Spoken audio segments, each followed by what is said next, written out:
Hello.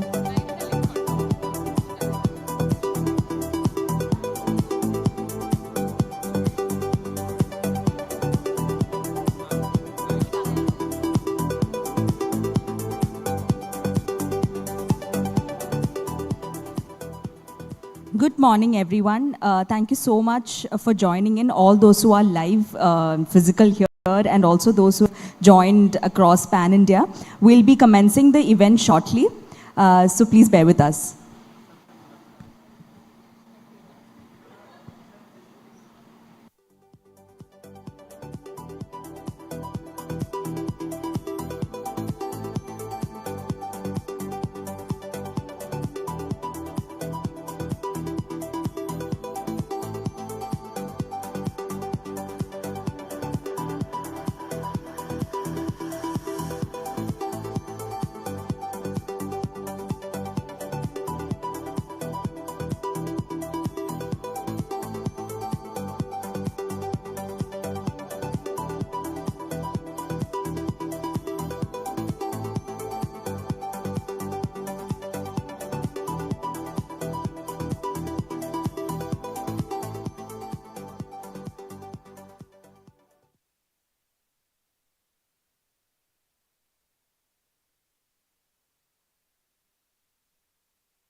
Check, check.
So our much awaited guests have arrived.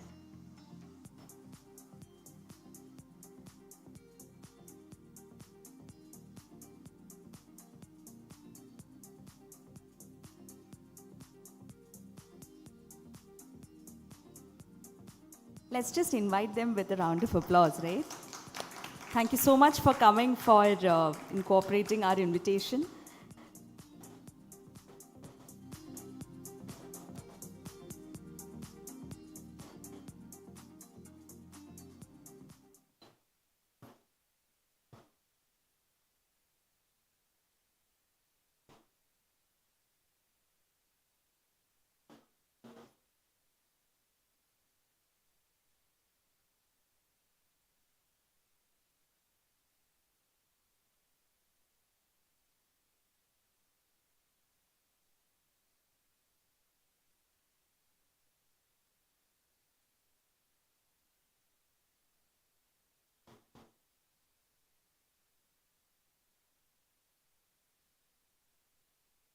Let's just put our hands once again for Gio sir, because he's not here, right?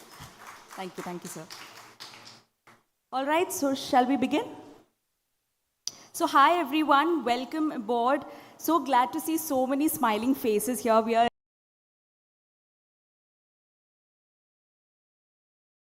here to celebrate womenhood and acknowledge their achievements and also inspire some inclusion, right? So I'm Noel John, I'm your MC for today, and it's my pleasure to guide you throughout this enriching and fun-filled journey. So before we dive into what's lined up for today, let's take a moment to reflect on the enriching and learnings-filled past week that we have had leading up to this grand occasion today.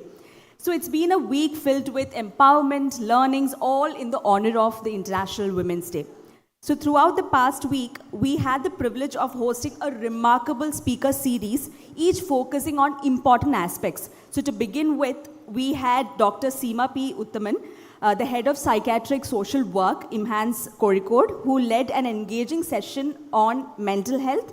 And basically, she discussed about the strategies as to how we can steer our mental health and focus on the same mode through navigating through this fast-paced world. Next, we had the honor of welcoming Mr. Rajashekharan sir, who is a teaching faculty at Christ University and also a leading mentor in personal finance, who enlightened us with some practical advice and also gave a lot of knowledge as to how women and everybody in general can steer through their personal finances and secure their future. Finally, we had the privilege to hear from Dr. Anjana Vinod, who is a renowned cancer coach and also a TEDx speaker, who shared her insights on leadership, entrepreneurship, and how to deal with the complexities of the same. So each of these spoke volumes of resilience, power, and grit, right? So that's exactly what even today is all about. So all right, folks, so don't think that the fun stops today. So we've got another exciting day lined up for tomorrow, packed with adventures, fun, and laughter. So what's in store? It's okay to wait for some good things, right? So I think let's wait till tomorrow for that. So let me ask you all, what is the theme for International Women's Day this year? I'll give you a clue. VGuard also has the same theme. Right, it's inspiring inclusion. So what does inclusivity mean to you all? Anybody from the audience? What is inclusion for you all?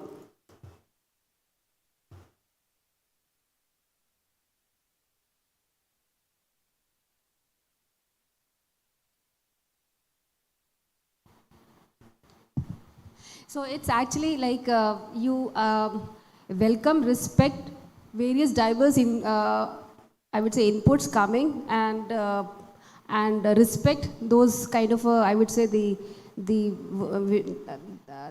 the perspective coming from the diverse area. So that's something which actually calls inclusion. So that's something. Yeah. Right, rightly said, ma'am. So, inclusivity is all about making everybody feel welcomed and also valuing people regardless of who they are, which class, caste, race, gender, sexuality they belong to, right?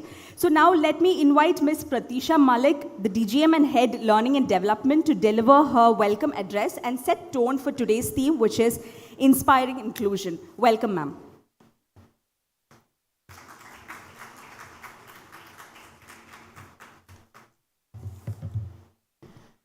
Good morning, everyone. I hope you're all doing good.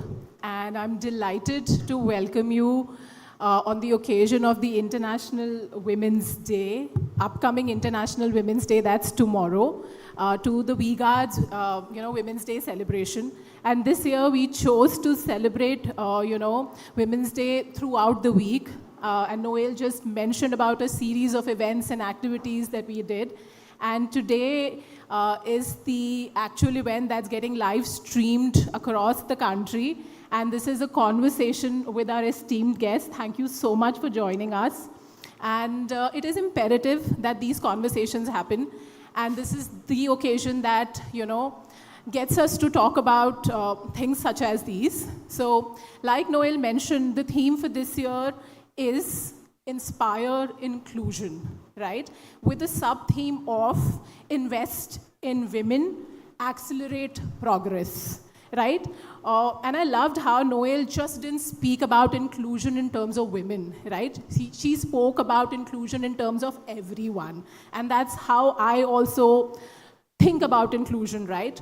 Where every member of the society feels important, relevant, taken care of, empowered, no matter where they come from. And this conversation of women as a separate entity should not even happen, right?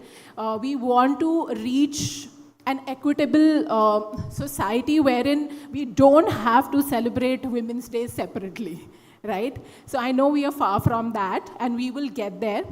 But then to talk a little bit about the sub-theme, Invest in Women and Accelerate Progress. So it is not just about the social aspect of it, it is also about the economic aspect of it. When your half of your society is women, right? When they grow, they progress, we progress as a nation, we progress as an organization, we progress as a society, and we progress as a family, right? And today's time, with the way you see the cost of living going up, I think women also need to play a very important economic role in contributing towards their family's growth.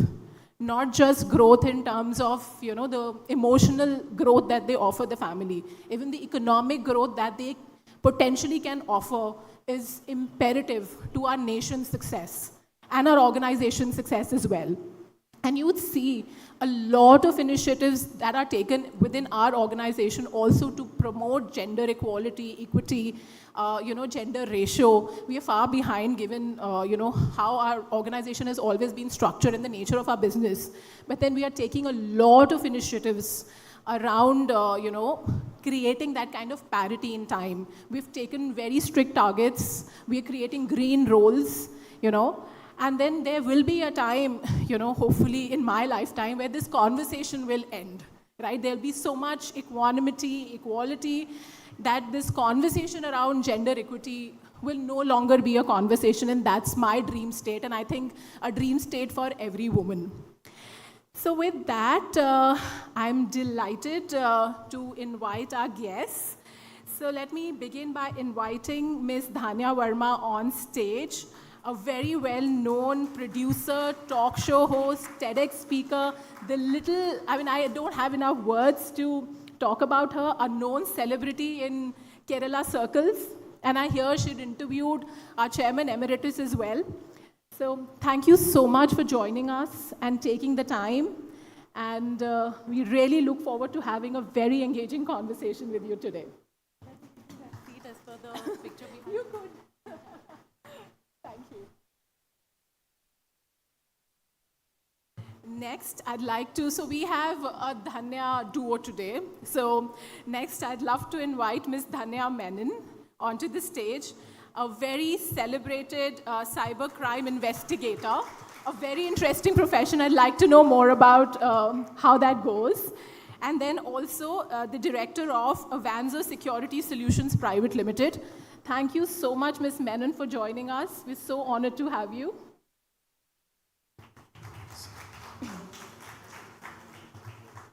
Last and definitely not the least, delighted to welcome Mr. Gio Baby, who's a very well-known film director and script writer and celebrity. I mean, I'm meeting him for the first time, but I know people here were very excited to meet with him, and both his movies are very celebrated and have done very, very well.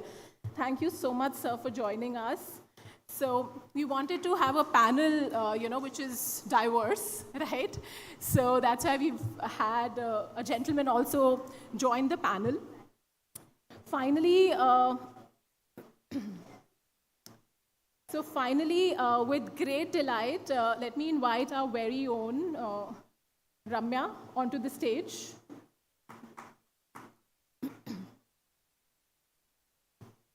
That's it? Okay. So that's our panel. One huge round of applause for everyone, and thank you so much for joining us today. It's a pleasure to see you all.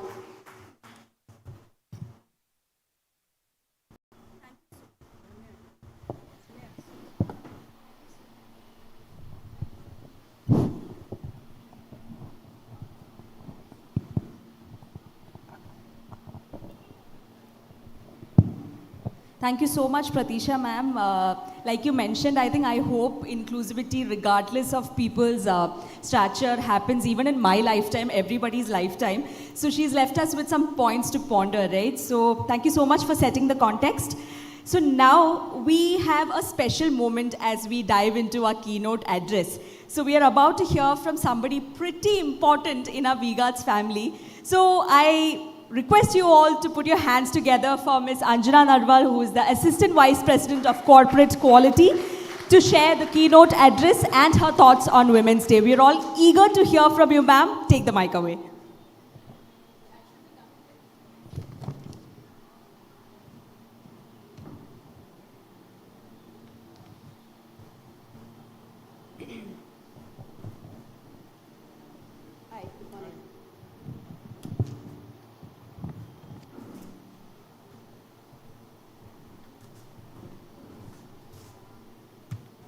Hi, good morning.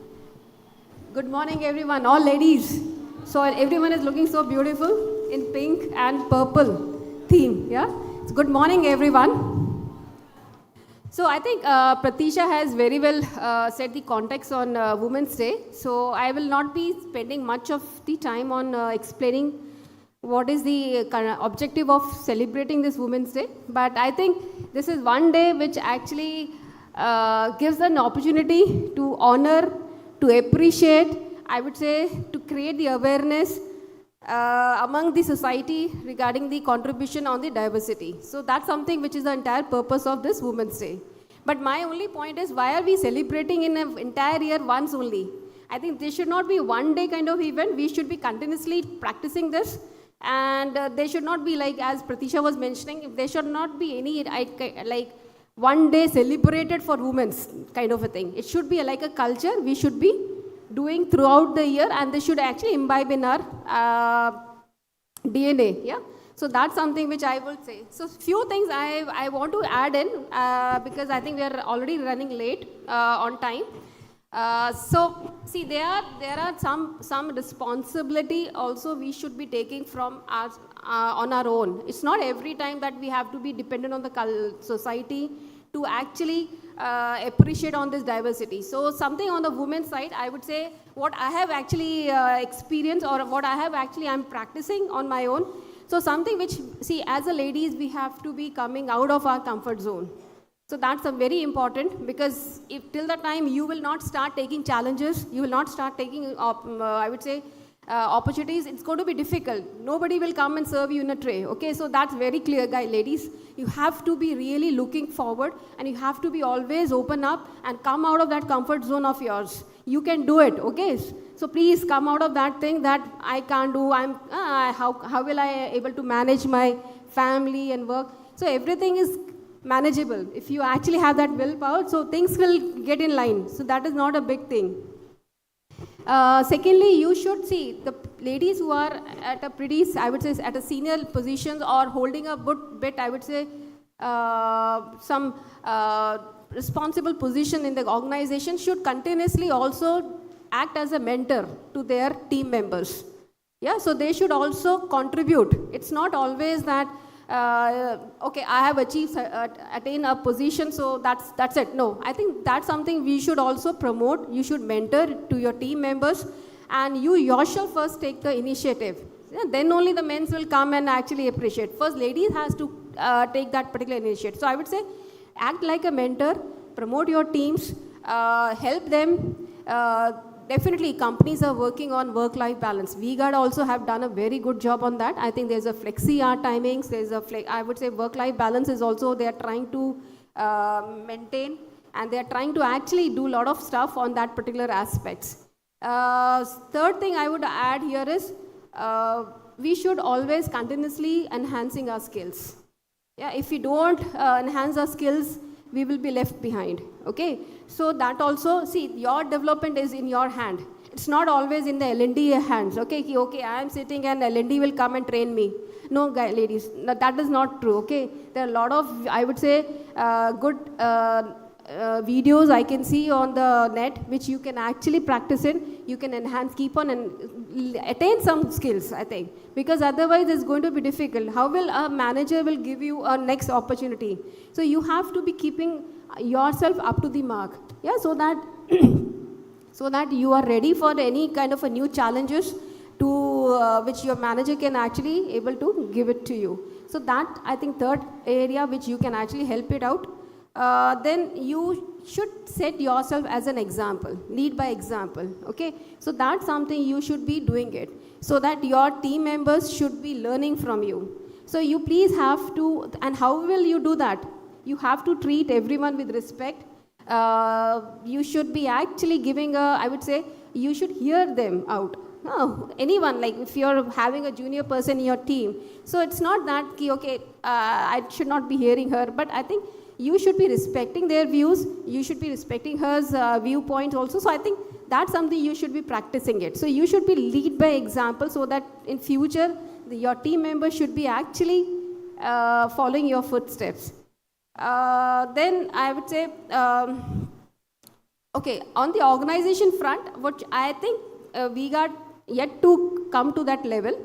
But a lot of other companies, the developed companies, have already doing that practice. So they have certain targets, yeah, certain targets on diversity, yeah. As I was checking with Ramya yesterday, so I think we have a number of 7% diversity right now, which is pretty low, yes. I think that's something in future we should be very, very strongly looking in these numbers. So see, wherever possible, I can understand women's as a some roles it's a bit challenging for them, somewhere traveling and all those things, but wherever possible, I would appreciate if HR can look into this, and they should actually promote female hiring more. Secondly, on the leadership position also, I think very few ladies are there, so I would really appreciate that we should actually have a lot of hiring, and specifically, see, I have seen in my earlier organization when I was working with Schneider, so they were particularly only looking for female. They really don't want any male to be hired on that. So I think John is laughing there, but I think we should be actually promoting. In fact, I also going to be working on this area for my function. Yes, so I will definitely lead by example. I'll increase my diversity in my function. That is something which I'll take a target next time. Some support system, yes, I think support system, V-Guard is doing it, but I think there is a lot of other stuff which we should be looking into.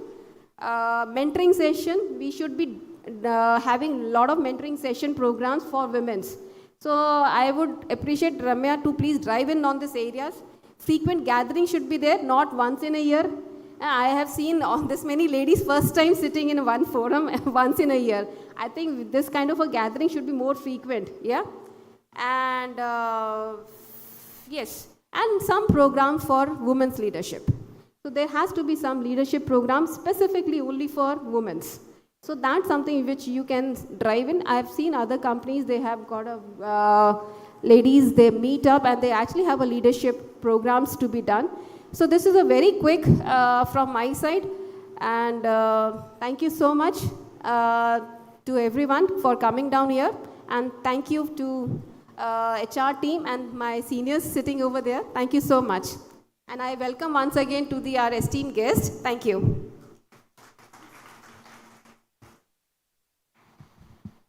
Thank you so much, ma'am. I'm personally a fan of walking the talk, so that is exactly what she's told, right? That she's going to lead by example. And that is not something everybody does, right? Because speaking is pretty easy. So I think we have heard a lot. We are going to hear a lot. We are going to learn a lot. So before that, let me just get into some fun.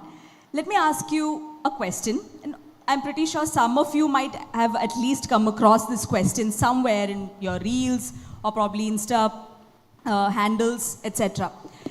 So this is a riddle, and let's see. So those of you who have already come across, I would request you all to keep quiet and give chance to the others. So all you have to do is just raise your hands if you know the riddle, and the mic will come to you and you can just tell the answer. So let me describe a situation to you. So a son, a man, a grown man, he is going for an interview. It's in a corporate. So they are going and the interview is at 9 o'clock. The father is also there with him. He's pretty tensed and he gets a call. He gets a call and he is told, "Good luck, son, you can handle this." So who is this person? His father is sitting right next to him. Then somebody just calls him and tells, "Good luck, son, you can handle this." And that person happens to be in a leadership position of the company itself. That person is the CEO of that company. Who is this person? Anybody in the audience?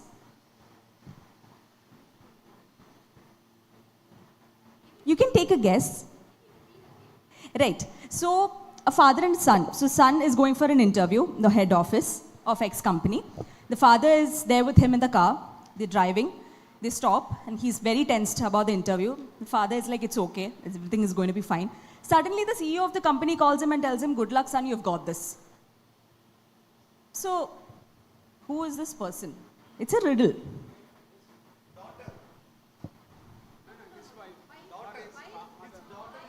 Right. Can you just see? I don't think a lot of you have guessed it, right? Our leaders have guessed it. Please give them a round of applause. Maybe because particularly they are in the leadership positions. So this was an activity that was conducted for International Women's Day by Mindspace YouTube channel. So do you see the unconscious bias inside us when we think of leaders? We only think about men, right? So again, another thing I would like to leave with is, we have GOBB sir here. So when we call him a director. But when we talk about, let's say, somebody like Anjali Menon or another director, we call them female director. Why is it that we have to put them in brackets? Because women's roles in these baskets are very less. And that is why we have to, get customized towards calling them a certain way. So I will leave you with these 2 points to ponder on. And that being said, we have the next panel discussion, which is going to be pretty enlightening, and I would like to welcome Ramya ma'am, the head of talent management, to drive this panel discussion. So I know Pratisha ma'am had already invited the guests, but let me just reaffirm some of their remarkable achievements and why they are here today. So first up we have Ms. Dhanya Menon, who has been recognized with positions like the first Women Achievers Award by the Ministry of Women and Child Development by Government of India. So her remarkable achievements are not just limited to cyber security, it's also towards providing a lot of techno-legal solutions. So give it up for Dhanya Menon ma'am for coming today and imparting your wisdom to us. Now, next up, we have Ms. Dhanya Verma. So, you might be knowing her as this host and producer of the super hit Malayalam talk show on her YouTube channel, I Am with Dhanya Verma. And that's not all. She's also been a host of the Happiness Project by Kappa TV. Then she's been an anchor and producer for Star Savera by Star News channel, and even hosted the Mammootty Best Actor Award show. So she's racked up quite a few awards also, like the Manorama Newsmaker Award, Radio Mirchi Music Award, and so many more. Thank you so much for accepting our invite, and I welcome you profoundly for this event. And like again, Pratisha ma'am told, last but not the least, we have Gio Baby sir. He's a visionary filmmaker. I'm sure not many of us, we might be a little divided on how many other films of his we have watched. But I think we're pretty unanimous on the fact of watching Great Indian Kitchen, right? And the kind of groundbreaking things that he has achieved via that film. So he has also won the Best Screenplay Award and the Best Filmmaker Award by Kerala State in 2021. Welcome, sir. We are more than happy to see you. So thanks to our moderator and panelists. So I think I will just take it. Thank you so much, Noel. Distinguished guests, ladies and gentlemen, and advocates of equality and inclusivity, a very warm welcome to this special panel discussion, rather conversation on inspiring inclusivity as we celebrate International Women's Day. First of all, extending advanced Women's Day wishes to all the wonderful women sitting out here and watching this program across all locations in the country. I must confess that I'm unable to hide my excitement being the moderator for a dream team for a panel discussion on a Women's Day. Ms. Dhanya Menon is here, Ms. Dhanya Verma is here, Shri Gio Baby is here. All of them are beacons of hope in today's society, leading insightful, meaningful conversations, attempting shift in perspectives, one tiny step at a time. Truly honored to have you all here. No words to express our gratitude. Thanks and congratulations to the organizers for making this possible, especially Noel. Noel and Pratisha Anjana ma'am has done a wonderful job introducing the guests as well as explaining about the theme today. So let's begin with some sobering statistics. What percentage of women do you think occupy the Indian workforce today? Any guesses? Any guesses? In the interest of time, I'll give the answer. It is 28%. 28% of the labor force is occupied by women. Out of this, 82% of women, out of this number, are working in the unorganized sector, meaning that the government policies and the social security schemes are not extended to them. They are probably working in agriculture, house help, all those unorganized activities, not in the organized sector. Now, what do women bring to the table as far as organizations are concerned?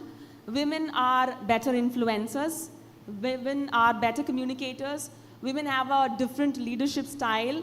Women have been proven to be much more ethical in conduct in organizations.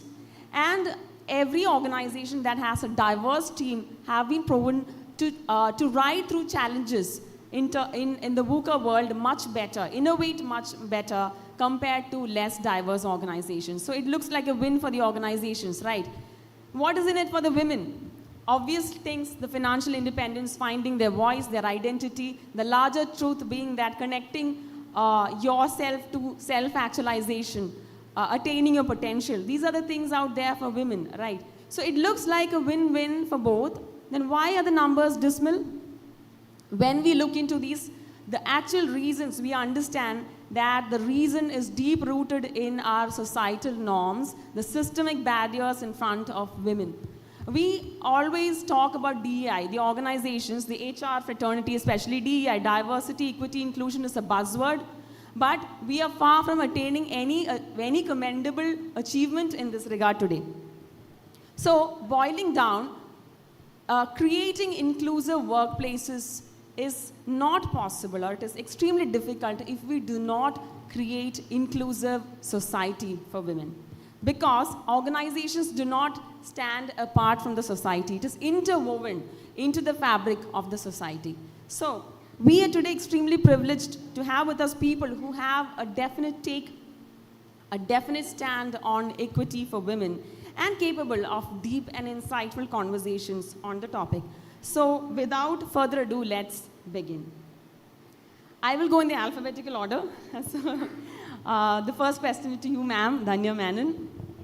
Ma'am, you are a person who has charted a very unique growth journey by venturing into the unexplored career path of being a cybercrime investigator.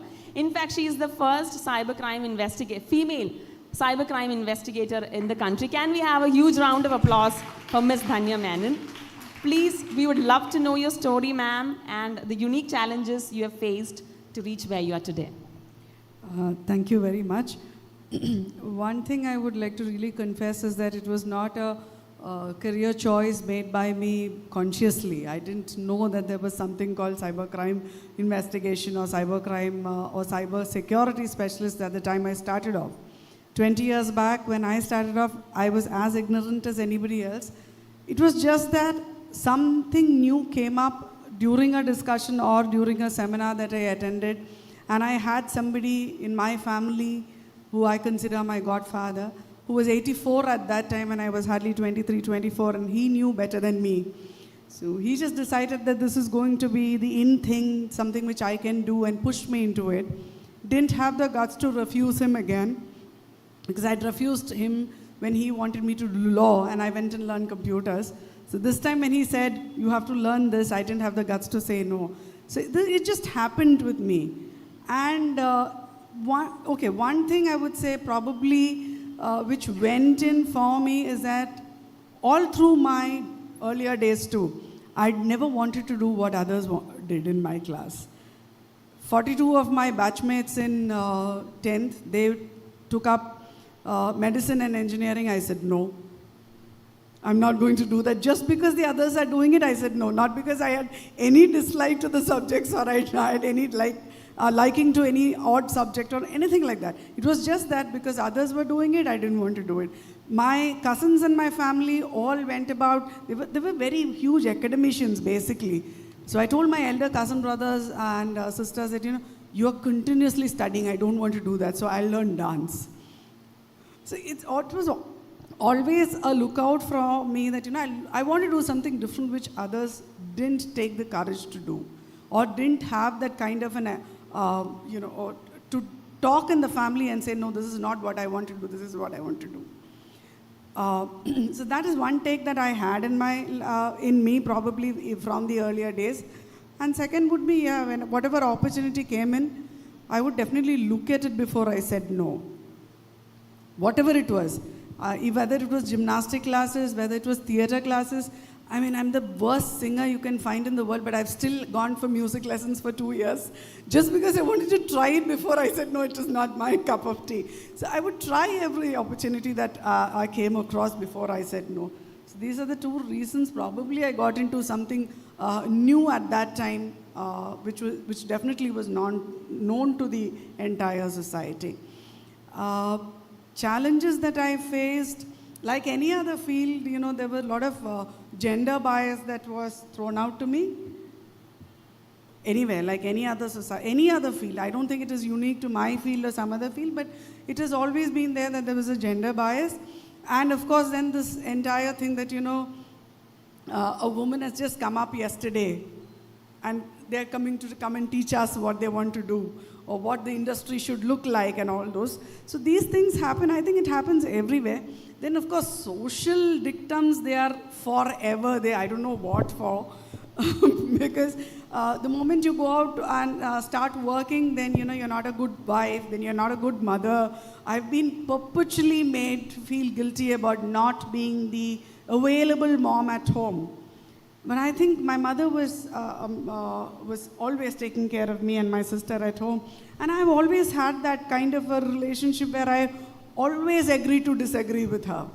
So in spite of she being at home available, it's the same equation that I have with her that my son has with me, where he also says, I don't agree with you. So then what is it that we are risking? I don't know.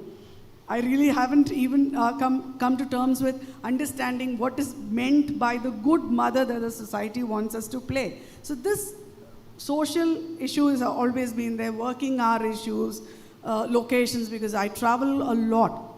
This work has taken me places and no schedules. Like my mother calls me one day and says, okay, where are you? I tell her I'm in Coimbatore. By evening she calls me and says, okay, when are you coming back home? And I tell her, no, I'm not coming home, I'm going to Delhi. Or maybe I'm flying to UAE or something like that. So it's like never predictable kind of a schedule I had. And that was also held against me, like earlier days especially.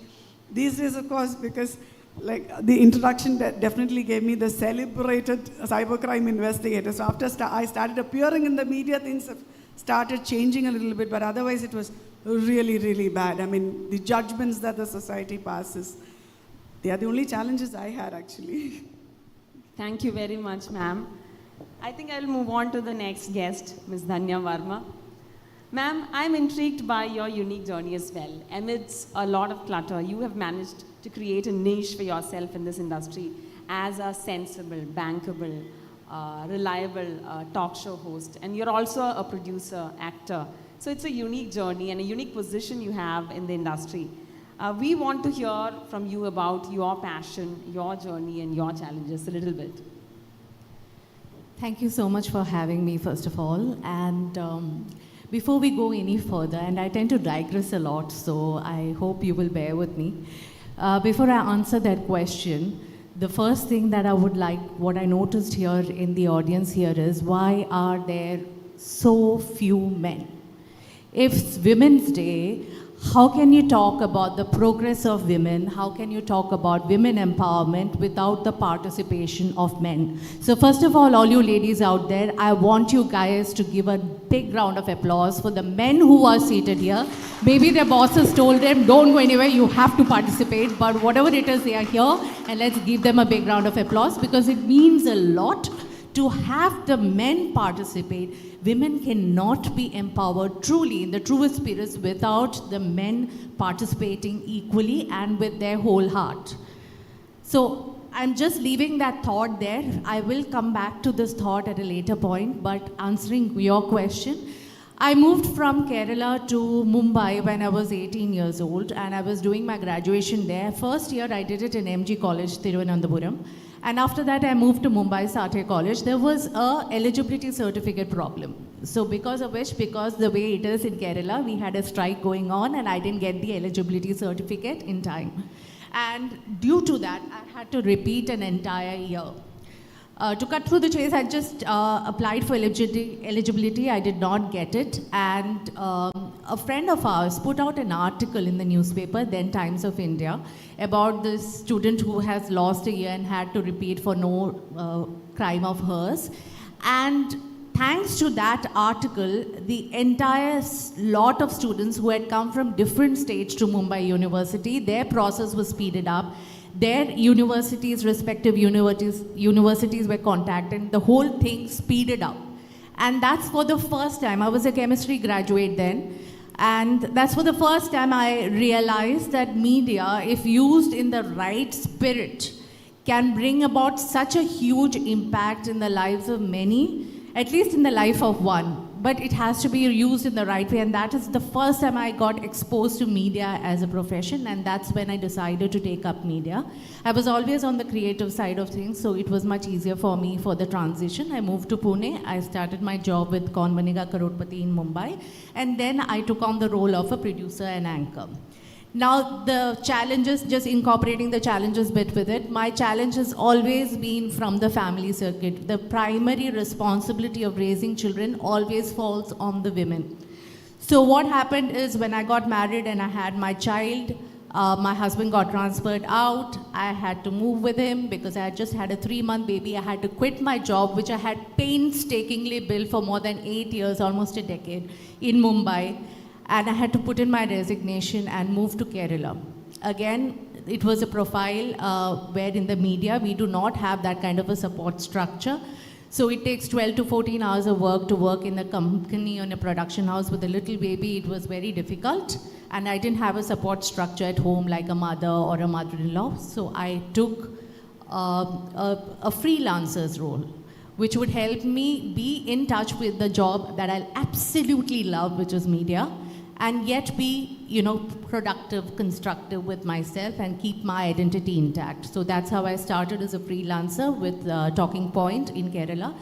Again, a pregnancy, twin pregnancy, 5-year break, came back with a happiness project that thankfully picked up well. So I'm still here sitting in front of you, because when I did happiness project, I was nearing my 40s. And 40s, anchored in their 40s, are literally unheard of. Very few people still staying on in the anchoring profile. After a happiness project, again a 4-year break, and I started with I Am. And I Am is my own production. And it is a show which I put out completely from my heart, and thankfully it's also doing well. So here I am. So these are my challenges as a woman, as a professional. I'm not getting into the gender bias, I'm not getting into the way men look at you and the way men treat you generally in a public space, in a professional space. Now that is known to all of us. But as a woman, as a mother, playing the various roles that society has attributed to me, these are the challenges that I have faced. But I chose to pursue what I love to do, and therefore I'm so happy that I'm still here. Wonderful, ma'am. Thank you so much. Now we know her a little better, right? We've seen her in TV, in YouTube, Happiness Project. I am with Anya Verma. I love all her interviews. So happy to know a little more about you. Now, before I get the next question to GOB, I want to give a small prelude. I worked in a mining company 2,500 kilometers away from Cochin, my hometown, and I thought I had a tough job. Cut to COVID, I was at home, and I started taking up household chores without household help.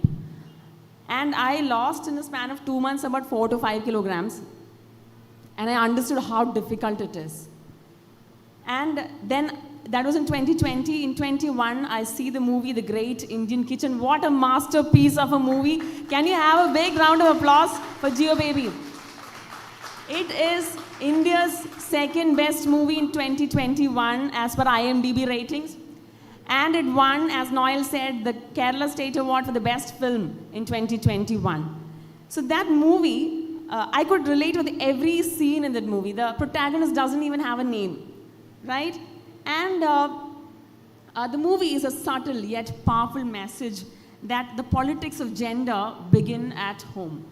Now, how even a positive, loving family can actually alienate a woman, clip her wings, cut off her choices, strip off her individuality, and reduce her to a second-grade citizen as a caretaker. That movie is throwing that stark reality on your face. Right? So when I saw that movie, I wondered how a male director could understand the perspectives, the emotions of a woman so well, every scene after scene. What motivated you to do this movie, sir? How did you understand us so well? First of all, thank you for the invitation.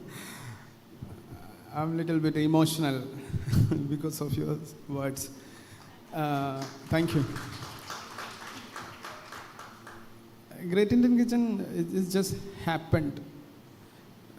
That's not a purposeful step. Before my marriage, I think it was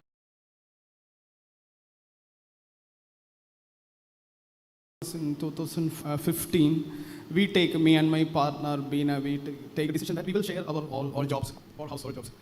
And we all together in my home till 2016. And 17, we shifted to Cochin, and me, Beena, and one kid. So that was my turn to having or sharing all these things, household jobs. So I just entered into the kitchen in the early morning, almost 6 a.m. I made a tea for myself. Then suddenly, just in front of me, there is a lot of job. I have to clean the what is that Iripa, I don't know what exact word, yeah, and saucepan. And then with a cup of tea, I just sitting on my balcony, and then I'm thinking about the rest of the jobs pending in kitchen. And then I started breakfast, lunch, and evening stuff, evening things. And I had a little boy, and there is a lot of special food for him. So the end of first day was, I realized I have to start again next day. So that was horrible. I started again. that was, I used the repeating something on the Great Indian Kitchen, the repeating plate washing, repeating jobs. So then I frustrated. At the end of the day, there is not ending job in the kitchen. There's never ending. Every time it's repeating. And just in the night, I just take a book to read. I can't read because that much I tired. Even I start a movie, even if it is very, very interesting movie, I will go to sleep within 10 minutes. So that much I am tired. Then what will happen? Then we will definitely think about woman's life. That happened in my life, and suddenly I go to Beena and discuss to her that you have to definitely we make a movie about kitchen. Then she asked me to that, what is that movie? It's all about kitchen, the woman's horrible life. Oh, you know that it's a horrible thing? Yeah, I know. And then I started to discuss these things to my friends, especially women friends. And things are too much horrible than our life. I started thinking about Great Indian Kitchen in 2017. I take almost 3 years. In these 3 years, I just started following lot of women writers, women activists, and slowly I become a feminist.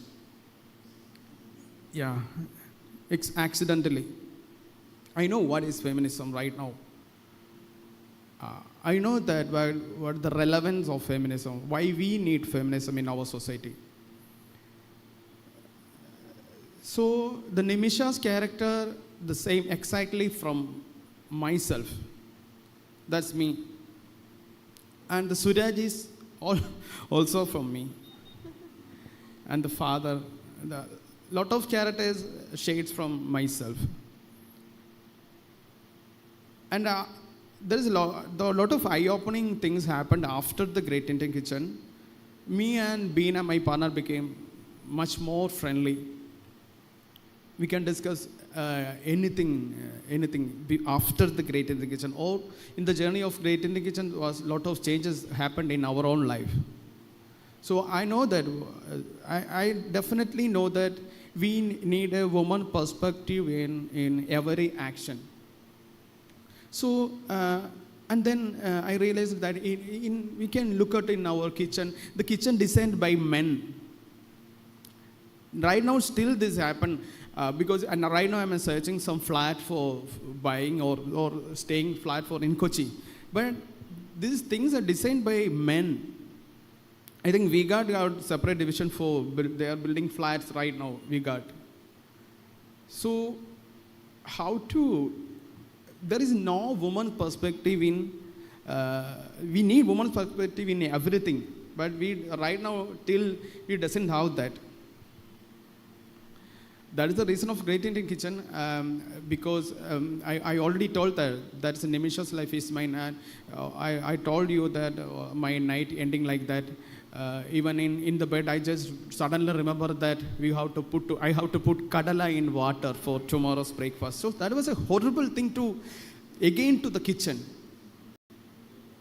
That's why I'm thinking about woman's life. There is a woman there is a lot of discrimination is already there inside the houses, and we can look at anywhere. That's the problem. Even in my second kid, she's a woman studying in LKG. She's facing lot of issues only because she's a woman. Yeah, even from my side. So every day I'm realizing that. So that is a reason of Great in the Kitchen, and this is the only because of realization. We have, there is no possibilities to how to we teach. We can teach. There may be lot of teaching. Maybe a kind of horrible thing. So, but we can, if we feel what they're happening in mind. So that is very, very important. If you can a chance of realizing what kind of life having our own woman, so that realization doesn't have that realization part in our education system, in all systems we doesn't have that. True. So I think it's enough for this question. Wonderful, sir. Thank you. Thank you for sharing your thoughts and your aspirations behind the movie, The Great Indian Kitchen. In fact, the COVID and this movie is something that shifted my perspectives as well. I went back to my office. I remember I was working in another organization. I sat down in my desk with a renewed respect for my job, because at the end of the month, I do get paid. And it is not as difficult as that of a homemaker. And and a homemaker, I respect a lot, but this movie and the COVID probably, I have so much renewed respect for homemakers today. They are the unsung warriors of the human race, silently bearing the scars and nurturing the human race. So hats off to all the ladies out there, and hats off to all of you. So with that, I move to the next question to Ms. Dhanya Menon. Ma'am, you own an organization today. So what is the kind of number of women you have in your company, and how do you think having women in organizations help the companies deliver better?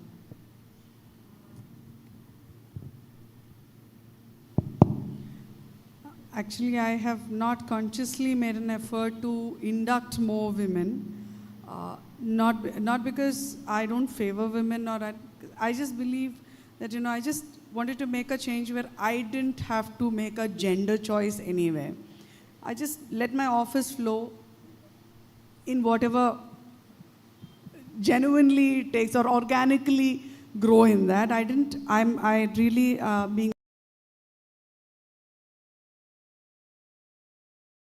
very honest, I have not done a conscious decision to induct more women. But one thing I found is that women who work with me in my organization, they undertake a job only if they are 200% sure about the work. They don't come up and tell me that, okay, ma'am, we'll try. It doesn't happen. Whereas boys or men, I will use the word boys and girls today, because most of the people working in my organization, they're real youngsters for me, almost half my age today. But the boys, they're very, very open up to come and say, yes, I will do that, I will try that, and they might miserably fail. They'll miserably fail in the job that they've undertaken, but still they'll come up the next day and say, okay, we'll try something new. But unfortunately, I feel the girls who come and work with me, they do not show that thing where I have to constantly push them and say, what will happen? You might fail like them, that's all right. Why didn't you try it? Then the convincing job is, of course, when they again try to please the society, all norms that, they can't sit or beyond a time, because they feel that my office takes up, suppose we have a recovery coming up, a hard disk recovery coming up, we can't say it will be over in 2 hours. It might take 2 hours, it might take 20 hours, but once we start the work, we have to finish it and then only switch the power off. Otherwise, we have to restart the work again. So, I find girls working in my organization, they definitely do not have that kind of an attitude to come and tell me, we'll finish this job and go. We have a drop system in the office. My office is right now working in a housing colony where it is absolutely protected. There are houses nearby. It's not like an excluded office area. But in spite of all those things, I find girls little reluctant, basically because they have to get back home on time. And it's not like, I'm not talking about married women with children. They're still with their parents. Even at that time, there are social norms which they're still fighting. After 20 years, where I started from, 20th year today, 2023 December actually, I crossed my 20th year in this industry. Still, I see these girls fighting the same social norms, unfortunately. Advantage, like I told you, having the women workforce is they deliver. Whatever they do, they deliver. Then very cautious. And tell me, let me tell you something. My work, which happens, we have to be skeptical with every case, with every file that comes into our office. We have to be very, very skeptical. And there is something called, which is embedded in this DNA, I would say. Every woman is cautious, is security conscious, and is skeptical. So there are more number of questions. For me, in my organization, I feel they're very, very, very productive, provided they're able to push themselves a little more further. Because we cannot give, unfortunately, we cannot give a time slab. We cannot. I cannot help it. I cannot give a time slab to it. And that is what is most restrictive in my office. Now, post-COVID, before COVID, of course, we had major workforce, but post-COVID, we slowed down. Now, we are just restarting our office now. And I have about 26 people in my office now, of which about 12 are women, excluding me. Thank you. Wonderful, ma'am. Thank you so much. My next question is to Ms. Dhanya Varma. Ma'am, you are a person with a stand on equity for women. Feminism, we are actually scared to say feminism, no, a little bit. So I want to ask you, what is your stand on feminism? What does feminism mean for you? What does also happiness mean for you? Because you have been the ambassador of the Happiness Project. So these are two questions I want to pose to you. It's a very, very vast subject if you actually get into it. But for me personally, I can tell you that when I grew up, I'm the only child. I was raised in Kerala till I was 18. So honestly, I never felt any kind of a discrimination on the basis of gender from my family, because I was always told that you have to stand on your own 2 feet, you have to be financially independent. Whenever marriage proposals came in, even when I was in 12th standard, my mother used to put her foot down and she'd say, no, you have to study, you have to get a job, then we'll think about getting you married off. So it never struck my mind. Later, when I moved to Bombay, I was in a place where in my department, I was in the promo department for a while. There were about 12 people. One lady, she was pregnant, and so she went on her maternity leave, and that left me, just me, with some 11 boys in their 20s, and they used to bully me around and how. So I used to work the late night, the graveyard shifts, and they used to take off to party at 10 in the night. So at that point also, I never felt protected or mollycoddled or in any way. If there was anything, I was just being discriminated for being the junior most in the company. That was the only time I felt, then also I never felt anything like discriminatory. But there was one particular incident which really shook me, and that actually changed my career. This, I think it is also for the leadership people here, because when I would do the graveyard shift, which was about 2 in the night or 3:30 in the night, I had to travel alone with, these heavy tapes. We had those digibeta tapes then, and they were very heavy, and I used to travel like through Bandra, highway, bypass, all of that in the night, alone in an auto or a taxi, and come back to the studio and then go home. So it was about 3:30 in the morning, and I had to get back to work at 11 in the morning. That was how it was, being in the promo department.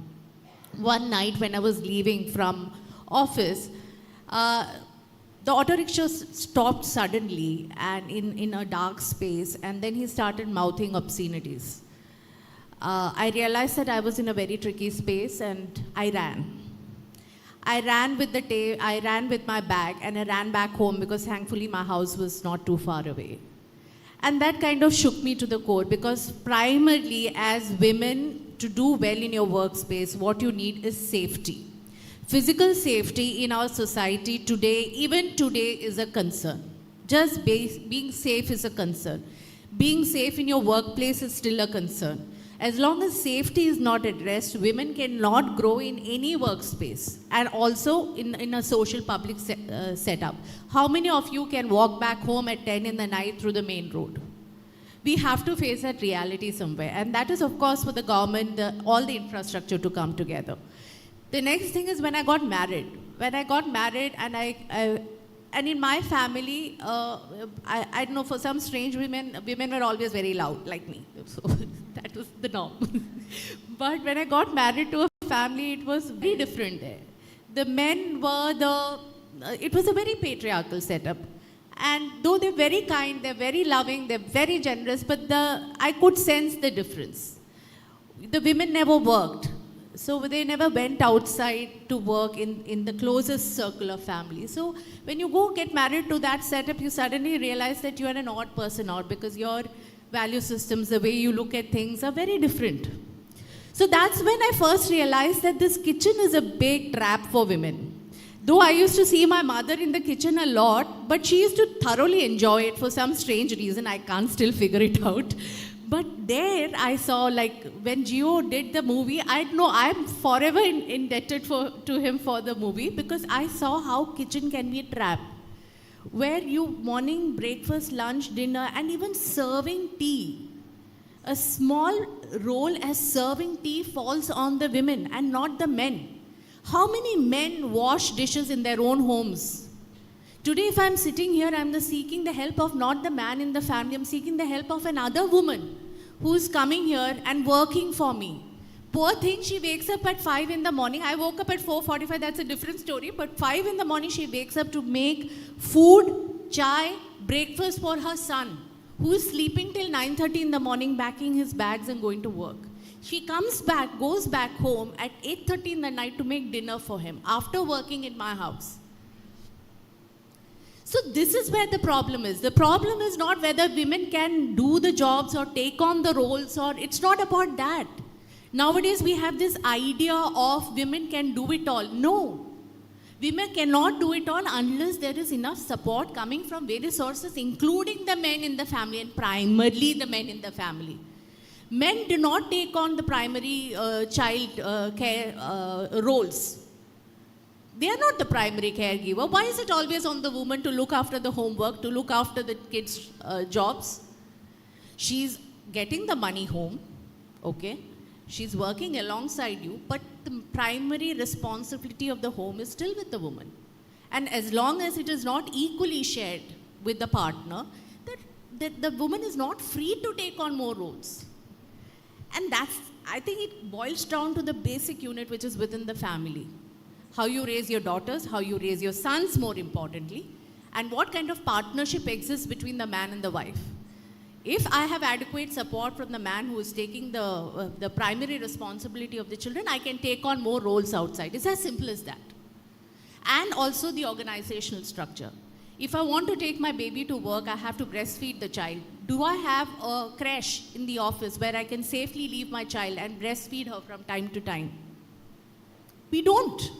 We don't think about it. Where are all these support structures? So truly, feminism, it's just a term. Feminism is just basically equality, equal respect, equal right, equal responsibilities. When you talk equal, but you have to get them down, up from that level.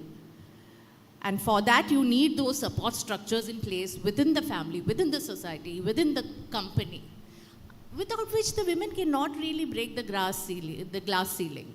It's impossible. That's why in management, senior management roles, you find very few women, because women themselves pull back because they're exhausted managing home and work.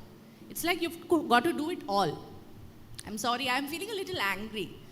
But all this does not make sense to me unless it starts from the unit, which is the family, the men in the house, the children in the house, and the parents. Ma'am, thank you for putting it in the right perspective. Actually, the narrative building is so important, right, for feminism. The narrative, how we shape the narrative is very important. Thank you so much, ma'am. I can see emotional faces here. Thank you so much, ma'am, for putting it in the right perspective. Yeah, and running a family is like running an organization, right? It's human resources, there's finance, there's budgeting, there's supply chain, procurement, inventory, logistics, warehousing, strategy, motivation, everything is there. And it's just one person taking on the whole load almost all the time. The degree might vary slightly here and there from family to family, but the load falls on the women. And if a woman is sitting in the office and thinking that, did my curry leaves get dried in the fridge? You can't expect her to think about the advanced course that she wants to take to further her career, right? So the point, totally you hit the bullseye, ma'am, that, if we do not create inclusive society, if we do not create inclusive homes, we cannot build inclusive organizations. So thank you so much, ma'am, for that wonderful explanation on feminism. Coming back to Geo Baby, sir. Sir, I talked about shifting narratives, right? So when you made this movie, I have seen your interviews. You have been talking that this is difficult, this is drudgery, this is taking back people, from their dreams. So when men join the bandwagon and say that it is difficult, people will listen. If a woman is standing up and saying that, this job, this household chores is difficult, we would most likely say she's lazy. Everybody are doing it. But when a man is standing up and saying it gets a momentum, that is the truth. Whether we like it or not, that is the truth. So we need more men who are vocal about equity for women in society, in homes. So wonderful to have you on board that bandwagon. How can we have more men fighting this cause? What is standing in the way? What do you think, sir? Yeah, definitely. I think we all together to fight, or we have to change all these bad situations, bad things with all the group of gender, not only for the woman's duty to change your own life. It's all our responsibility. And why we are thinking about women now? Right now we are celebrating Women's Day. That we can buy men. They can coordinate all things. I'm not saying only about regard and everywhere all over the world. They can conduct this program for the woman. So they much more aware about why the importance of Women's Day. So I already told that only because of experience we can change. Everyone change only because of their life experience. We doesn't have that kind of experience in gender area. So we can teach students. I think we started from the class 1 or LKG, UKG. Or, so then only we can change. So we all are a kind of conditioned people and conditioned. We are living in a conditioned society. We need a reverse conditioning. Yeah, that's only through, we need all together for that. That's society's responsibility to the coming generation. Then only we can change. So Dhanya already told that she cancelled all shoots for their kids for exam. So then why when a men take a leave for their kids' exam? No, there are some men same like that. I know that, but only very few. So I think that this is only we realize the things how women's life or gender issues now happening around us. Then only we can change. There is first we know that there is a problem in this area. Then only we can correct it. So I am believing that, and this is the collective thing to change all this bad situation. Okay. Thank you, sir. Yeah, change will take time. One tiny step at a time. Let's keep moving. Thank you, sir. So next question is to you, ma'am, Dhanya Menon. Ma'am, you are an expert in cybercrime investigation and cyber security. So we have this special scenario, especially in Kerala, I don't know, where the cyber bullying and cyber attacks is largely targeted against women who have opinions, who have voices, who have choices, right? So why do we see women being attacked? How are we protected by law? I think it's just a notion or a presumptive notion that it's only women or girls who get bullied on cyberspace.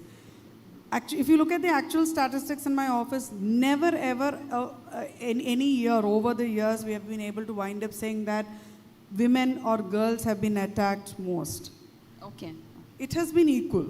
All of us are equally vulnerable on this space. Only thing, again, the society has taught our boys or men not to complain. It hits their ego too much to complain. So they don't voice out their complaints. That is Another why the side of gender. So it is like, you can't cry if you're a man or a boy. And therefore, even if you're bullied or even if you are troubled or even if you are defrauded, you cannot complain because it talks on your macho thing. Otherwise, technically, the cases are equal. So the reporting comes on a statistically lower figure, that's all.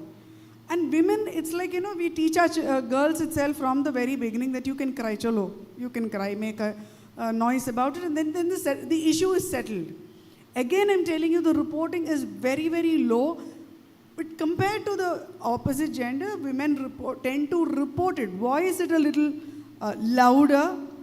By complaining. This complaining is not exactly police criminal reporting. This complaining is very different. This complaining is to their peers or to their elders or to the other social forums, not to the actual police records. If you actually look at the police records, again, they are almost equivalent to both the genders. It is not like only women are harassed or girls are harassed or anything like that. Again, see, there is again, I would say, a gender role perspective which is taught again to us. Like, I got remarried in the year 2022. And the question that they asked me is that, is he capable of taking care of you? I said, 46 years I lived by myself. I can take care of myself for 46 years. I don't need to live another 46 years for somebody to take care of me. It's enough that we are able to have a communicative space where we feel we can, grow old together enough, more than enough. I don't need anybody to take care of me. So there is no taking care of concept in either way. You share an equal space. And that is again one aspect where I tell my girls in my office that, nobody gives you the freedom.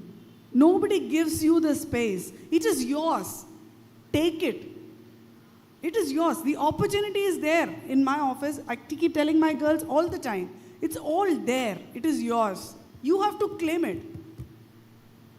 If you don't claim it and somebody else takes it, there is very little opportunity for you to complain to. Yes, I agree. There is a large society. There is a lot of social pressure where we are, or women were, or are still deprived of even claiming such opportunities. But let's make the change. Let's some of us at least stand up and say, we are going to make the change. I'm going to claim my opportunities. So that is where I think mostly this differs. Now, women, obviously on the internet space, it is definitely a space which is given lot of unheard voices a year, unseen faces, an opportunity to express. A faceless friend, as we call it. Internet is a faceless friend. But again, it always has a flip side too.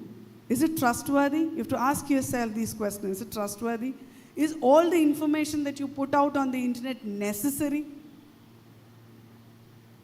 There are a lot of questions that we need to really ask when we are out in that space, which we don't.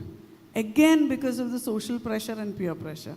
It's not because we evaluate, is this handset actually necessary for me to use? Is the social media platform helpful for me or for the people near me? Is the information that I put out on the space helpful for me or for people near me? We don't ask any of these questions. We just see somebody doing XYZ activity, we do it. A vlogger does a activity or a vlog, portraying the entire day in his or her life, and we go about doing the same thing. The vlogger doesn't follow that routine the next day at all. But for us, probably that is the routine every day. So what are we doing? We're telling somebody else, this is my routine. At 7:30, exactly in the morning, 7:30 every day, no matter what, you'll catch me doing this. You're giving too much of your private space to the outside world. So I'm just stating an example of these things. How does it make a difference whether I had breakfast in the morning or not? If you see me directly and you ask me whether I had breakfast, probably there's an opportunity for you to buy me breakfast or, offer me, share your breakfast with me. Sitting on the internet, sitting in some other part of the world, you ask me, did you have breakfast? How can you help it? And you don't even know me. You don't even know what situation am I in. Whether I am in a position to have breakfast or not, no. What is the point? What is the point of sharing that your sambar burnt today morning? Or you didn't make good round chapatis, or probably your dosha came out to be in the Indian map shape, or I do make that quite often. So, what is the point of declaring all these things? The personal information, restrictive information should be there, which should be restricted to personal space itself. Then the bullying part of it, anybody here can tell me how I am going to react the next moment? Which is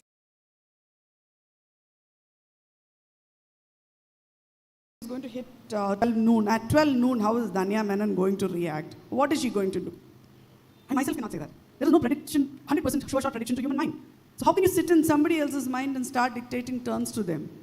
So if some pervert, all human minds are different, if some pervert decides to say something about it, first thing is we shouldn't probably react to it. If you ask me, don't react to it. It doesn't make a difference. I think then I should be the biggest woman who should be bullied on the cyberspace. I have been also. There are certain videos which has come out and some people have already, there are a couple of people who said, this Amma knows nothing. After about 1.5 hours of technical talk on the space called cyber crimes, they notice only the finger rings that I wear or what shoe I wear. Why should I respond to all those things? It's their problem, not mine. If somebody asks me what is related to my topic, they have a genuine doubt, I reply. Otherwise, I don't. It's your funeral. You want to look at my shoe? Look at it. Finish. You want to notice only my finger ring in this hour and a half of my talk? It's your problem. And it's absolutely my freedom how many finger rings I wear. That's all. I'm just talking about probably how much personalized you should be on issues like this as a woman to woman or a human to human. Legal side, anybody bullies you, please take a screenshot of that and you have every right to complain. Information technology specifically says your jurisdiction or your area of privacy is what you decide. Irrespective of the fact that, both of us may be sharing a lot, very good relationship, we might have had very nice interactions in between us, but now I decide I don't want to talk to you, it means I don't want to talk to you. It is same. For either genders, it is the same. And that demands respect. And if that respect is not provided by either of the parties in communication, you have a legal stand to go and fight for it. Did I answer the question? Yes, ma'am, absolutely.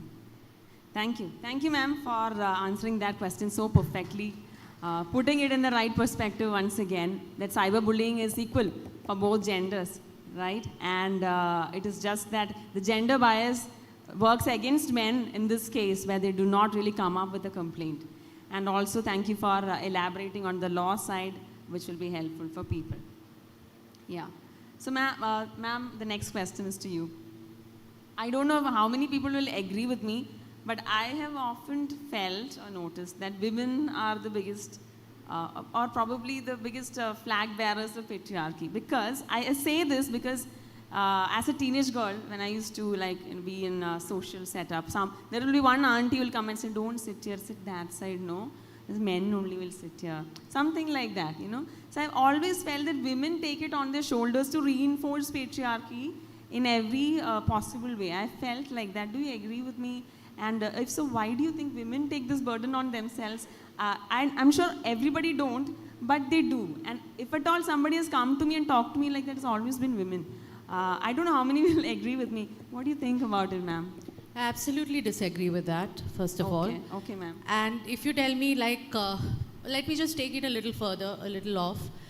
When you talk about feminism, people expect only women to be feminists. Why can't men be feminists? If feminism is about treating women at par with the men, giving them equal opportunities, and it's about equality, the bottom line is equality, why do men don't call themselves feminists? Why feminism is all about women and why they should be the torchbearers of feminism and not men? And why aren't every woman, every man, every gender on this planet feminists? It's the same thing that extends to patriarchy. When you talk about patriarchy, patriarchy is a notion which can be both men and women. It's not that men alone are patriarchal. Women also are patriarchal. Yes. Probably the women can express it easily to another woman, therefore they express it. A man would probably hesitate to walk up to you and say, why are you sitting with your knees on your knee? Probably. You should put it Yes, down. ma'am. They right? would It's probably just that. tell a woman to go and tell you. But patriarchy exists in both men and women. Yeah. And feminists too can be both men and women. There is no gender to feminism or there is no gender to patriarchy also. Ma'am, but it is surprising that women do take up that role, right? So because we are all conditioned. Just the way men don't think it is important to take your plate from the table and put it in the sink, that is the role of a woman. And I know it still happens in our families.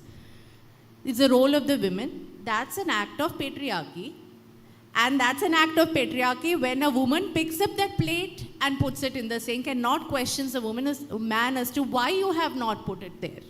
You should just take care of your own jobs. Why do you expect me to clean up after you? So it's just a notion, it's just an idea which is not specific to any gender. Now, another thing which I was talking about earlier was about society at large and how all genders should support each other. And I'm talking all genders, including LGBTQ. And we all should support each other because we are all humans. And when it comes to a woman herself, and this is my perspective on it, you cannot carve your path without you loving yourself first.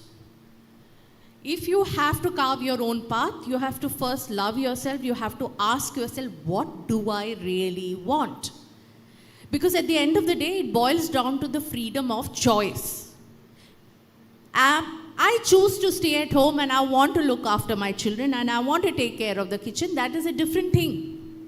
But if I don't want to do that, what do I do about it? Can I do something whereby I ensure my own growth? So that's empowerment from inside. Like, you need to fight those battles. And that's not an easy task. It's very, very, very tough. I've been in the media 20 years. It's still a struggle for me. To shoot, to edit, to put it out, to manage home, to take care of stuff.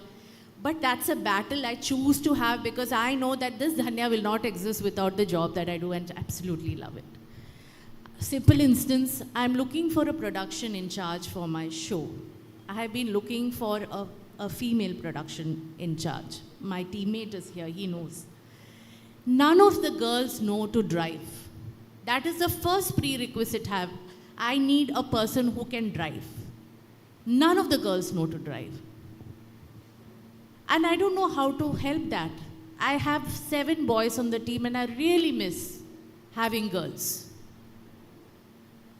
So this is the reality. We need to actually push ourselves a little out of our comfort zones. I'm not saying everything exists against us in a lot of ways. There are a lot of things that are for us. I'm not taking that away, but more is against us. So you need to fight those battles. And that battle starts from inside by asking yourself, what do I really want?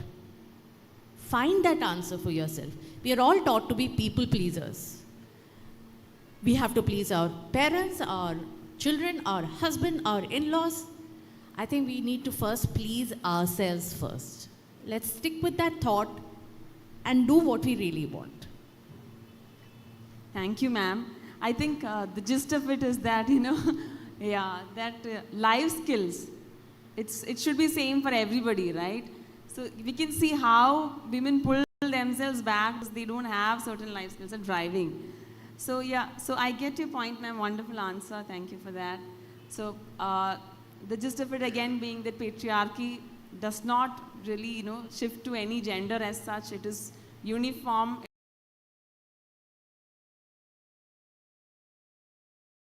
It is probably a generational thing. It doesn't have anything to do with gender. Yeah. On that note, sir, the next question is to you. Movies have the power to start new conversations, shift narratives, right? So Malayalam cinema is a shining beacon of hope in that respect. So which are some of the movies you like the most? How do you think filmmakers can do better? Yeah, now we are in a changing phase. Yeah, even in a lot of movies, even in Minnal Murali, she's there in the climax. That's not a big thing, but she's there. That's a beginning, maybe a kind of beginning. And even right now in Premalu, I think that female, that clear-cut idea about herself. She has a good character. Character means she has an identity is there. And I think today or tomorrow a movie releasing through an OTT platform by our own government, Movie's title is B32 to 44. You must all watch that. എല്ലാവരും ആണുങ്ങളും കാണണം ആ പടം. Men should, B32 44. BB. It's a bra size. Yeah. And maybe men are definitely watch that. I don't know. And lot of other movies is still there. We have lot of movies. We are in a kind of changing phase. If we portray a woman badly, we all are questioning that. Not even in woman, in all other things, in the area of caste, and if we challenge, if we badly treat disabilities. So we all question that. Last Prithviraj will apologize for that. So I think in a time in our society, not only one film we affected badly in some years ago, not far away from now, but right now, not a one movie. It's a kind of chain of movies will positively affect us. I think I forgot that OTT name. Our God that will launch today or tomorrow. You must watch that. Okay, sir. Thank you. I'm just reminded of a scene, the movie Joji, where there are 3 guys and there is one female played by Unnimaya Prasad.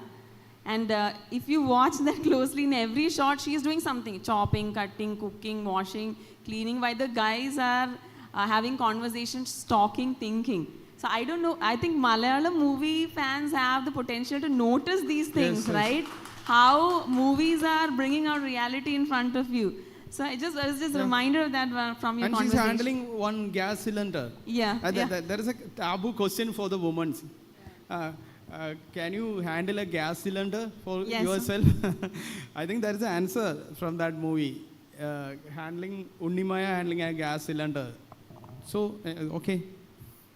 Yeah. And I just adding one thing that I believe that patriarchy create these kind of women. You already told that, you both told that. In Great Indian Kitchen, there is a character, Andy character. Yeah. I think she's a victim of patriarchy. Patriarchy needs that kind of woman for supporting patriarchy. Yeah. So I just added. Thank you so much. I just wanted to add on to that. I personally had an experience. Somebody very close to me walked up to me one day and said, like the same notion that you were talking about, the lady, and she walked up to me and she said, Dhanya, you can easily, comfortably live in the house. Your husband makes enough money. You have enough on your plate as it is. You have 3 children to look after.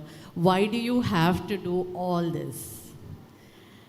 And that's the question I was asked about 6 years ago. The last time I spoke to the lady, she said, I feel so proud of you, the kind of work that you're doing and putting out. And so many people walk up to me, say that it helps me in so many ways.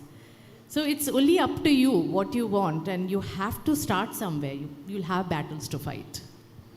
I think we have a question from the audience. Deepak sir, yes. Yeah, thank you, Ramya. And I think the conversation is going on, very interesting and very involved. It's just a thought, right? So, Gio sir, you mentioned about conditioning. We heard the word stereotyping. Yes, this has been following. But I think over the last 30 years, I think things are gradually changing. See, I've got 3 generations in my home. My parents, me and my wife and my kids. So I see the difference in my home. We all studied in exclusively boys' school, and you had earlier days in Kerala at least. You had separate boys' schools, and today most of it, at least for the last 20 years, it is most of it's co-ed schools, and that is also helping, it seems. And kids are seeing, and these days kids, so they are much more aware than what they are, and they question these days. So the conditioning may take a while, but I think it is changing. Again, coming back to the stereotyping, see, one element I see is like, if you look at the progress of the world, right? See, in the 18th century and all, you had the Industrial Revolution. Then you had the Agricultural Revolution. So from those days onwards, women have never been financially independent. See, one aspect, so that is where I think, financial independence is something which will change the whole thought process. The kind of jobs which were offered during those times in core industrial activity, etc., probably men thought that men would only handle this, right? Even agriculture today. See, probably in rural, the percentage of women involved in agriculture is very less. You look at developed countries in US, you have got mechanized tractors, etc., still run by men, right? Okay. So that's probably would have created this stereotype over a period of time and this conditioning. But if you look at the current day, the economic scenario is changing, the world is also changing. And see, I passed out of engineering college 30 years back. Those were the days when women or girls were called for campus interviews. The kind of jobs offered were mostly software. The revolution of this software and this electronics, etc., has also created a great opportunity for women to come into this thing. So I think, anyway, this is a thought, I think. So today, if you look at, I see a lot of women, including my wife, in my life, and what I see, wherever there are more core critical problems, like I can link it to a financial independency issue. I think once this financial independence strengthens, I think many things will change.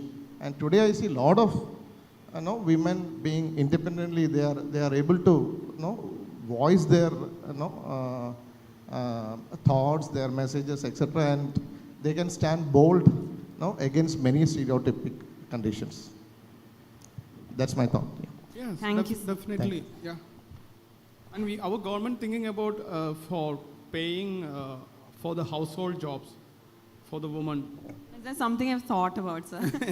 Is something happening? Can you speak about it? No. Maybe this all is just beginning. Maybe there is lot of that is not maybe fully correct or not. But a kind of beginning, even in Kerala, I am not supporting that decision. I think just before the election, they announced a loan or fund for buying home appliances only for women. It's a only for duties of women. They are pointing again to the women. Re-emphasizing things that we are trying to change. Yes, and this is also same, but it's a payable thing. Yeah, so we have to discuss more about that. They must be paid, but the way treat like that, this is true or this is good or bad. That is only pointing women for doing all this. This is only your duty. Actually, it is sad that they're unpaid. And I used to think to myself and keep the thought to myself, I was so scared to air it. That I used to think that homemakers should be paid. There should be some method to pay them. Can I just answer that question, sir, with your permission, about financial independence? Well, I have seen situations in families, and I don't know how many of you have seen it, where the woman was probably earning more than the man. So technically she was financially independent, but the financial decisions in the family were taken by the man. So the woman was independent if she wanted to, but she didn't have the independence in the real sense of the term. So one of my closest family members, again, she used to earn more than her husband perhaps, but every day in the wallet, he would keep 30 rupees for her daily expenses. This was about 10-15 years ago. So it's about being able to take the financial decisions also. Have you invested in mutual funds? Have you taken deposits in your own name? Do you know in your retirement plan every month how much money you will make, how much will come to you? You all are working, you all are empowered that way. But how many decisions are you taking, and are you trying to educate yourself about that decisions? I'm not even going into the housewife mode, homemaker mode. And I think, ma'am, she will still carry the I'm plates not to the even sink. talking about them. Their condition is really bad. Even if they want to give like some 25,000 to their parents for some emergency, it is a tough task for them. But even once you start earning also, you don't take the decisions. The decision making should also be there, not just the independence literally. No, to this I think I know of a lot of entrepreneurs, because the enterprise will be in the woman's name. But unfortunately, the lady doesn't even know how to write a check or which bank the account is in. So it's just not about working women, it's about the so-called entrepreneur ladies too. So we've had a lot of instances. Finally, all this comes out when there is actually a problem in the family. Then they walk away from each other, and then, legally it comes to us. That's how we know of. And I found it very strange because I was somebody who was taught to use the banking facility from the time I was 18, and suddenly the first instance when it came to me, when the business was in her name, and the business was doing very well, but it was in her name only to enjoy certain privileges which were given by the government for women and entrepreneurs. So, but she actually didn't know what was the balance. She didn't know what was the turnover of the organization. She didn't know what is the staff strength of the organization, nothing. And she said, I don't know how to use the ATM card. I don't know if there is an ATM card. I don't know if there is a, where the checkbook is kept. I do not write a check. I was like, my God, women are there like this too. And that was not like years back, very recently. Thank you for that discussion. I think it was amazing. And ma'am, I think the next question I will ask you, ma'am. Women's Day, one thing I have noticed is that there is this glorification of the multitasking mom, multitasking, salute to her, right? In a way, I find it a little wrong. You already talked about it. So when we shape narratives like this, the problem is that when you glorify that part of being a woman, she's actually stretching herself 200%. She's forgetting to be herself. So we have to probably stop glorifying it. And what happens is that with all that narrative is that when a woman tries to prioritize herself or her career or her health or wellness, it can be seen as selfish, right? So, and movies are also good way to shift narratives. So, ma'am, what else is that we can do to take tiny steps to shape these narratives? I think this idea of being a perfect mother, perfect wife, perfect daughter-in-law, perfect everything, that notion we need to get rid of. You can't be perfect at all times to everybody. You need to let go sometimes. Sometimes you need to say, okay, this is the best I can do, and just too bad. And this notion, of course, is perpetuated by media, by these, and it's very convenient to say that, that picture, I don't know, in some ad, you have these 10 hands, and she's got all these things in her hands. And that's one picture we should ban, I think. It is very convenient to the man. Because then he doesn't have to take responsibility. He doesn't have to go to work and come back home and relax. Because the woman is this glorified, multitasker. But this multitasking takes a toll on your physical health, on your mental health. And women stop prioritizing themselves. That is where the problem is. When you start doing everything like this to the perfection that's expected of you, ultimately the sufferer is you, because your health is going to suffer, your mental health is going to suffer. So I would request all women and whoever is trying to achieve those impossible benchmarks to kindly look at themselves also. At least spend 1 hour a day doing what you do like to do. Maybe take a walk, maybe do some exercise, watch something that you like to watch. Prioritize themselves first, because unless you take care of yourself, you'll not be able to take care of the other roles. And let go of things a little. Wow, ma'am. Thank you so much for that answer. I think just checking on the time. So I think one last question to all of you. What is it that we can do to create an inclusive workplace?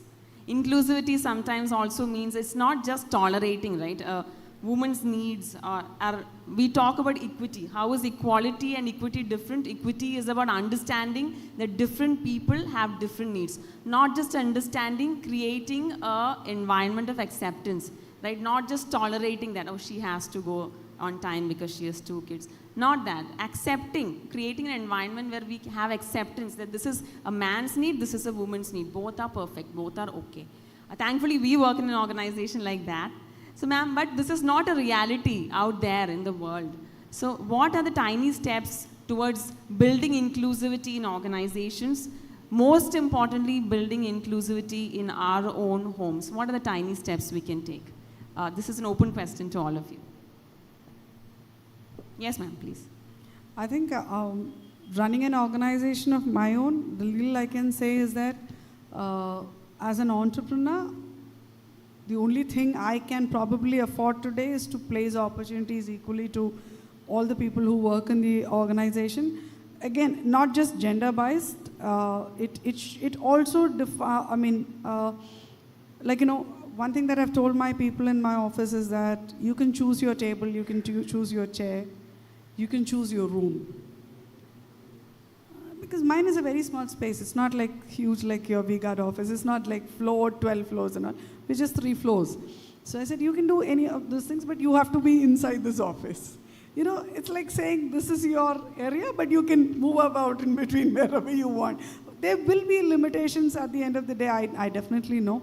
In spite of that, these are challenges that I said I have found in my organization, because I find girls not coming up and taking on responsibilities by themselves. Sometimes, or most of the times, the additional responsibility wherever I have to give to the girls in my organization just to be from my side, where I tell them, you have to do this, you do this. I know you can do this, you do this. That assurance from my side has to go to them that, I know you can do it. Very rarely I've had people come and say, I know I can do it, from the girls' side. And of late, after Corona, what I found is that every youngster, whether it is a boy or a girl, this particular initiative is lacking somewhere. It is not like before. Again, I think they have broken the gender barriers, and all of them have come to the same levels where they don't come up with an initiative to do anything extra or learn something extra. And of course, my own space called cyberspace is a very distractive area, because the moment I tell them you have to drop your phones here, personal phones here, we have other alternate communication systems in the office, so you have to drop the phone here.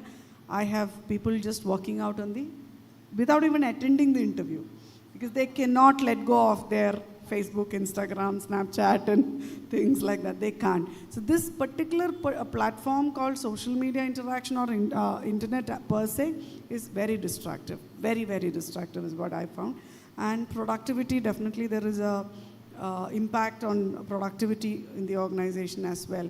But again, I have certain young children who come in, again, without gender discrimination. I have 1 girl and 3 boys working in the office. They're excellent on technical grounds, but then they have to have that freedom of working when they want to. You can't give them, I would say they have a slight ADHD.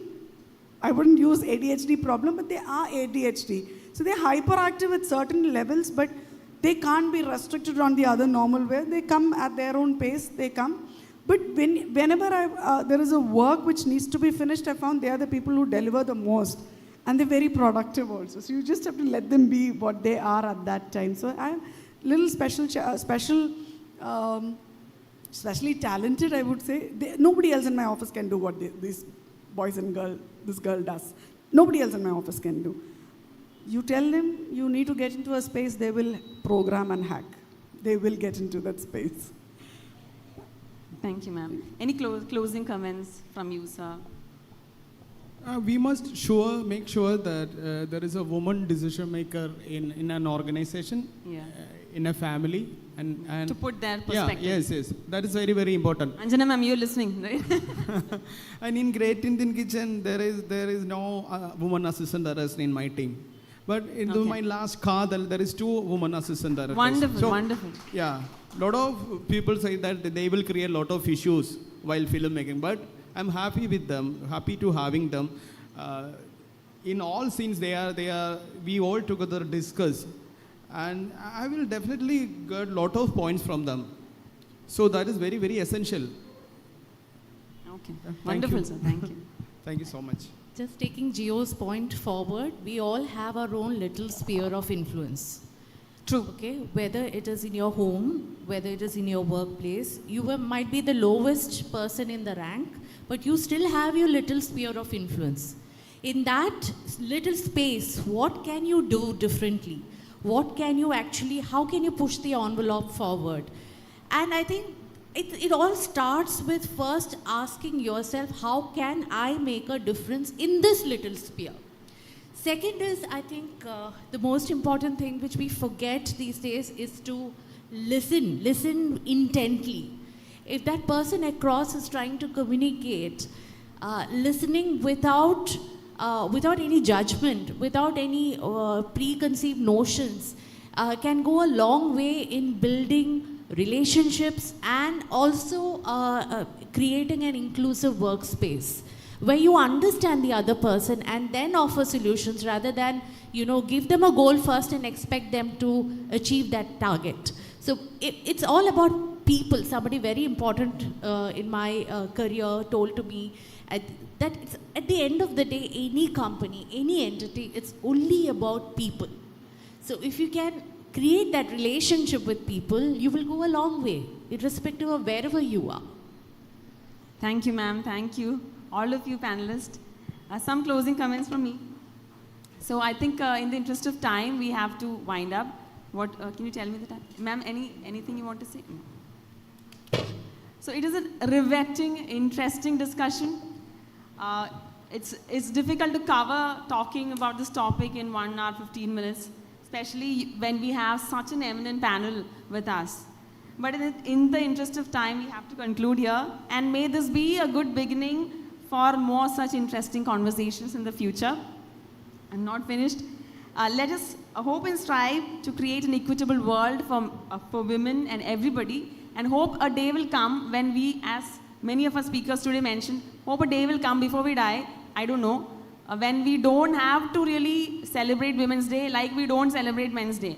When we don't really need a national commission for women like we don't have a national commission for men, right? So let that day come.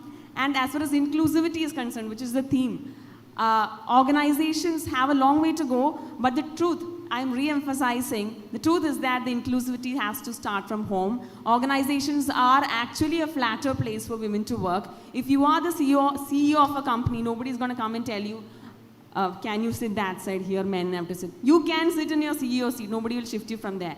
If you are going for a team lunch, you can have that fish fry, big or small, your choice. You know, if you know what I mean, you know. Nobody's going to stop you. You don't have to settle for less, right? So organizations are flatter, but we do have a long way to go, and it has to start from inclusive homes. So wonderful discussion. Thank you, panel members. I think I'll conclude in Malayalam. Ee Vediye Dhanyamakiya Dhanyamarkum. GOV സാറിനും ഞങ്ങളുടെ വനിതാ ദിനം ഇത്രയും special ആക്കിയതിന് ഞങ്ങളുടെ അകം വഴിഞ്ഞ നന്ദി. Thank you so much. Thank you so much. So if I have to tell what a kidilam session it was, right? So just one thing I also wanted to mention is that I'll tell it in Malayalam and also English for the people joining virtually. So as we tell about the different roles, we keep talking about women. Stree Devamana, Stree Ammayana, Stree Magalana, Marimagalana, Stree Striyana. Let's see how women are just women. So if I have to translate it, let's stop assigning roles to women and start recognizing them for the daughter-in-law she is, for the mother she is, for the daughter she is. Let's see women as women like we see men as men. So with that, let me invite Ms. Nirupa Mary Jacob, Campus and University Relations Lead, for thanking everybody who made this fantastic session possible.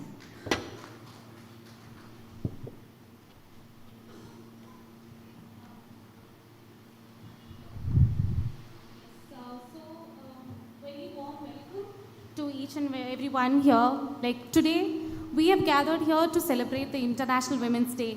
And let us remember the importance of honoring the women in our lives and amplifying their voices. Together, we can make a positive change. It's truly my privilege to extend my heartfelt gratitude to everyone who has contributed to making this event a resounding success. And first and foremost, I would like to express a deepest appreciation to all the wonderful women who are sitting here, who have graced their presence today. Your strength, resilience, indomitable spirit inspire us all, and this day serves as a testament to the invaluable contributions you make to our lives, our communities, and our world.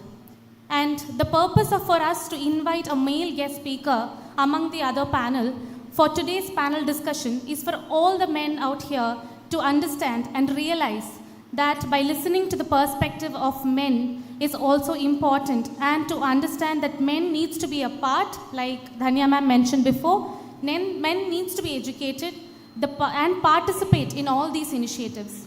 And hence, I take this opportunity profusely to thank those present here, especially the men, for your participation in making the Women's Day celebration a great success. I was getting emotional also by listening to this wonderful discussion, and on behalf of the entire employees across India, I extend our warm appreciation and gratitude to our esteemed guest speakers, Ms. Dhanya Menon, Ms. Dhanya Varma, and Mr. Gio Baby. Each of them hails from different backgrounds, and the willingness to share their personal journeys and perspectives has enriched us all. Please give a big round of applause and a special appreciation to Ramya ma'am, because I don't think anybody could have done a better moderation than what she has done today. And I think the discussion has touched every employee here and every women employee, to be very specific. So please give a big round of applause to all the guests here.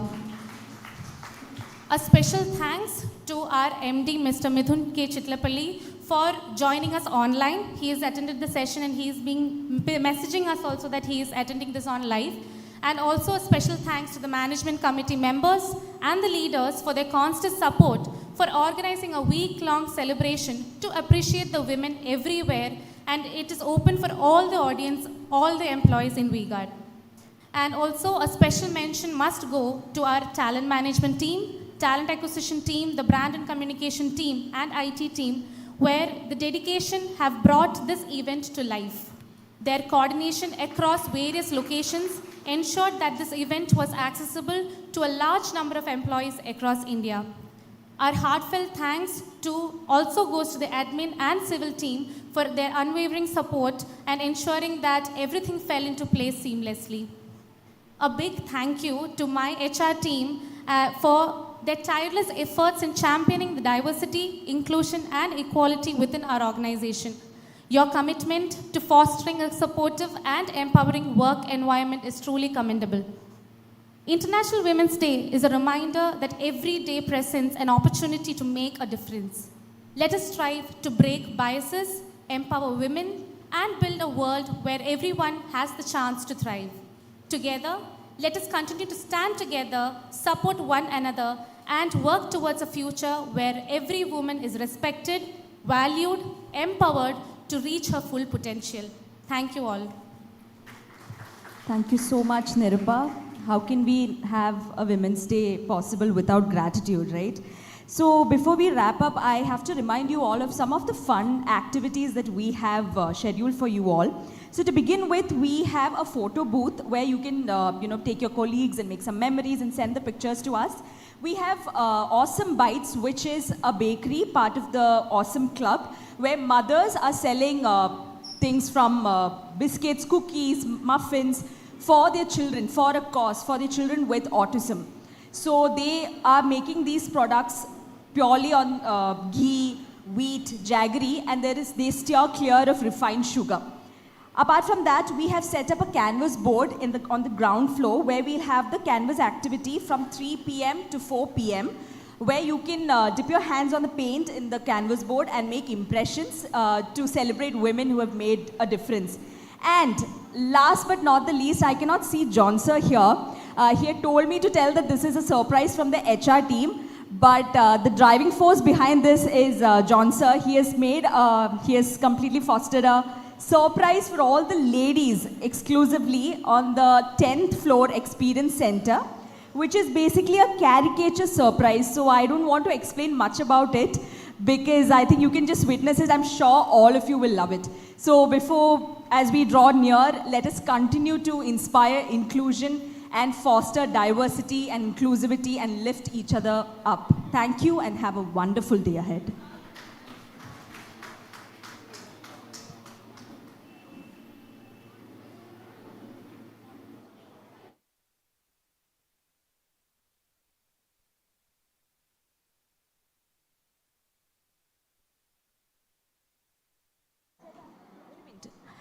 The caricature surprise that's awaiting you all, it's from 1:30 to 5 p.m., okay, on the 10th floor Experience Center.